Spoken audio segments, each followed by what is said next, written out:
సువార్త 2:8 ఆ దేశంలో కొందరు గొర్రెల కాపరులు తమ పొలములో మందను కాచుకొనుచుండగా రాత్రి వేళ దూత వెళ్ళిందంటున్నారు.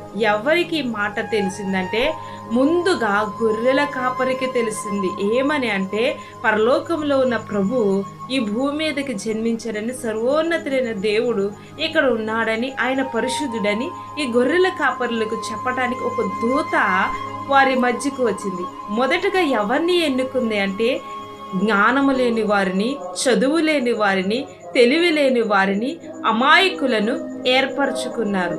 ఎందుకంటే గొర్రెల కాపర్లే ఎందుకు ఎంచుకున్నారు అంటే గొర్రెలు రాత్రి అనగా పగలనక వారు ఆహారం తిన్నా తినకపోయినా, సమాధానమున్నా ఉండకపోయినా, వారు ఆరోగ్యంతో ఉండకపోయినా, చలికి వణుకుతూ ఎండకి ఎండుతూ బలహీనులవుతూ తన ప్రాణాలు సహితం ధారపోసి ఆ గొర్రెలను కాపాడుతారు. కాబట్టి ప్రభు ఇటువంటి వారే నాకు కావాలనుకున్నారు. ఎందుకంటే ఆయన తన ప్రాణాల్ని మనలాంటి వారి కొరకే పెట్టి ఉన్నారు. కాబట్టి అందుకనే ఆ గొర్రెల కాపరులకు దేవుడు ప్రత్యక్షమయ్యారు. ఆ గొర్రెల కాపరులకు గొప్ప విలువగా జ్ఞాపకం చేసుకున్నారు. ధనవంతులు, జ్ఞానవంతులు, మహా చదువు కలిగిన వారికి కనపడలేదు, కానీ జ్ఞానము లేని గొర్రెల కాపరులకు కనిపించారు.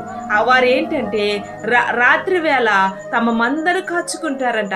మందకు అపాయం రాకుండా, మంద ప్రాణము తీసిపడే తోడేళ్ల మధ్య నుండి, సింహాల మధ్య నుండి తన గొర్రెలను కాపాడుకుంటారంటే ప్రాణాన్ని సహితం వాటి కొరకు ధారపోస్తారు. వారు మన ప్రభువు కూడా మన కొరకు ప్రాణం అలాగే పెట్టి ఉన్నారు.